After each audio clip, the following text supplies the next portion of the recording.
Good morning. My name is Matt Edelman, and I'm here today to present an innovative assessment model for a high school geometry class, which is what I particularly teach, so I had a lot of insight into that.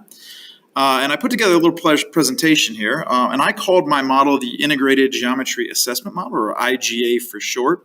And just to give you a little overview here, the whole goal of this model is to be comprehensive and also incorporate innovative approaches to assess high school geometry students and particularly assess their critical thinking, their communication skills, and how well they understand the material overall.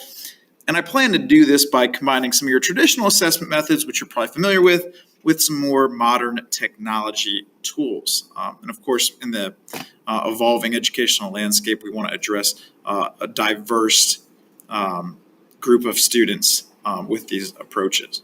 So starting with the traditional elements, and I don't want to spend a ton of time on this, but you're going to have your standard paper and pencil based tests and quizzes. I don't think those should go anywhere. I think that's a really good benchmark for how your students are performing. But some other traditional elements that I occasionally incorporate in my classroom that I would like to see more is some critical essay writing, where students can write essays that demonstrate their understanding of geometric concepts, proofs, and application of those mathematical principles. And particularly with proofs, proofs are a major component of a geometry class. So being able to write a logical argument from beginning to end is going to be really, really important to be successful in that class.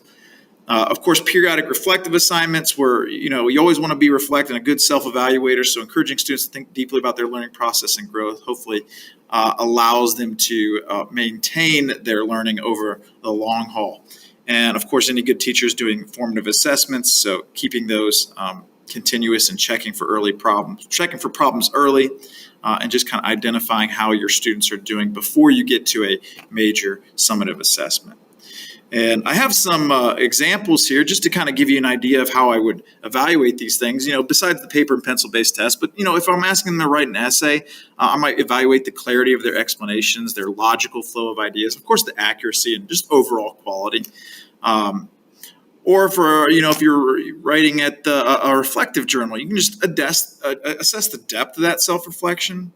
Of course, hopefully they're identifying areas for improvement and developing future learning goals. So those things you can all be checking for. But I want to move into the modern elements because this is probably the newer part. This is the more innovative approach, and that is incorporating online discussion platforms to facilitate those peer-to-peer discussions as well as those student-teacher interactions. And if you've been in a classroom recently, sometimes, particularly early in high school, students are way more comfortable communicating through text or messaging or email, some kind of platform where they're not face-to-face. So it just kind of breaks down that barrier of communication. The second thing is multimedia presentations would be more of a modern element for a geometry classroom. And this actually works really well since in geometry we're dealing with figures and shapes. And so to present those presentations with pictures, short videos, and of course language across the board, or just kind of enhance your learning experience. And of course, if you're teaching something, you typically are learning at a deeper level.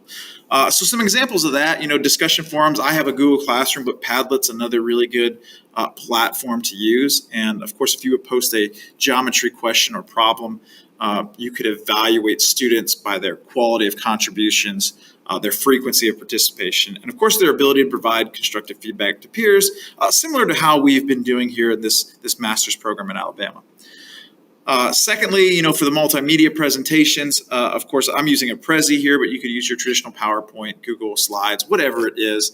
And you can make a rubric for this, but just consider the visual appeal, the clarity of those explanations once again, the use of those multimedia elements, and of course the ability to communicate the concept effectively, communication being one of the platforms for this assessment model.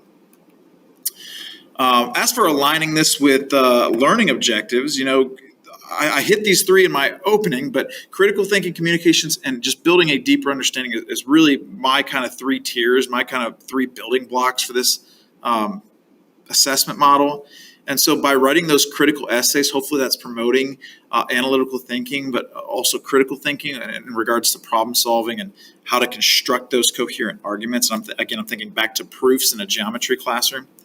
Of course, you always want to increase your communication skills. Now, whether that be verbal or through multimedia presentations or online discussions, we're helping get more comfortable communicating those ideas effectively.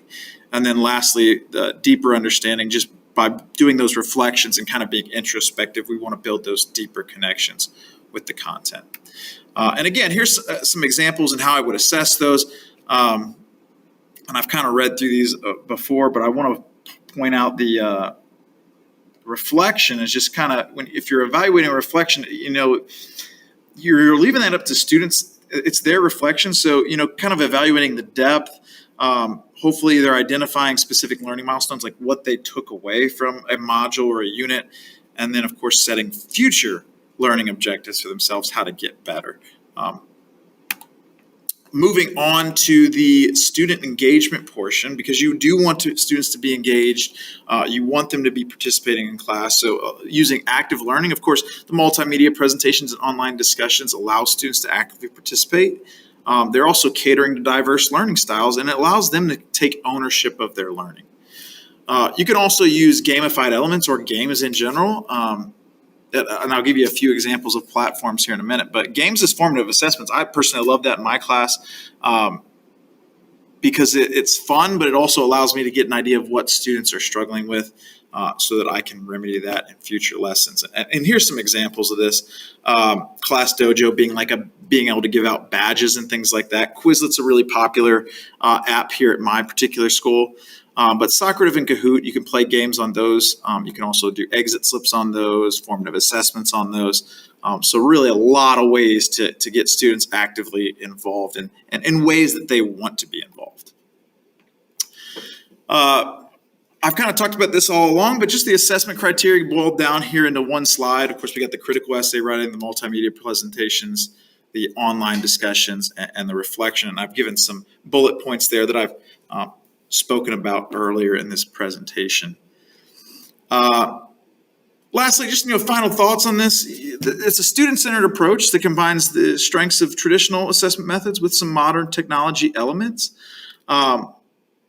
It promotes critical thinking, communication skills, and deeper understanding, which are kind of my three big ones that I want to encourage students to build upon. And you're trying to engage the students in multiple ways. Of course, I spend a lot of time talking about games, but just by using a platform that they're more comfortable with, rather than in person or lecturing, is going to help you meet those engagement objectives that you want to meet. A lot of this, came from my own personal knowledge of a geometry classroom, but I do want to give some credit to a few sources here that I use to kind of help outline this. But overall, I think this is a pretty good blend of traditional elements with your modern elements. And if I could get to use this in a classroom and find the time to use it, I think we would see a lot of benefits from that. But anyways, that's my presentation. I hope you enjoyed it. And, let me know if you have any questions.